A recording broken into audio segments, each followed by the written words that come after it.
Welcome back to the Star Trek chronological timeline. This week we're still in 1940 and still dealing with World War II. This week we're talking about an event that Miles O'Brien and Julian Bashir from Deep Space Nine took part in Quark's holosuite in his bar. So stay tuned and hear what the computer has for us this week. July 10th through October 31st, 1940.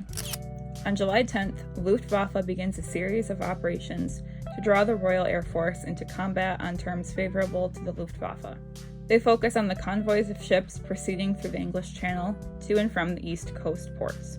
The British try to avoid combat with the German fighters and instead attack the enemy bombers. On August 1st, Adolf Hitler issues a directive to assault flying units, their ground installations, and their supply organizations, including the manufacturing of anti-aircraft equipment. In early September, Britain prepares for a German invasion that seems imminent. As Royal Air Force Fighter Command finds itself on the verge of defeat, Air Vice Marshal Keith Park contends with a distracting disagreement over tactics.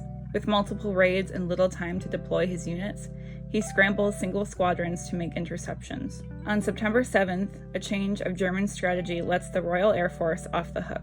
A bomber force attacks London, the first heavy daylight raid. It quickly becomes apparent that this is no random event, and a succession of raids on the capital follow. Night bombing raids on London also become more intense. With its airfields no longer the primary Luftwaffe target, Fighter Command is given a respite, which restores their position. On September 15th, the Luftwaffe make a supreme effort. A series of raids batter the capital all day, with some 300 British fighters fiercely contesting. Adolf Hitler accepts that Operation Sea Lion must be postponed at least until the following year. On September 17th, he puts it off until further notice, and then on October 2nd, he orders most of the preparations to be dismantled. The dispersal of invasion vessels is soon noted by the Royal Air Force reconnaissance aircraft. Approximately 5,280 soldiers combined are killed and wounded, as well as 34,611 civilians.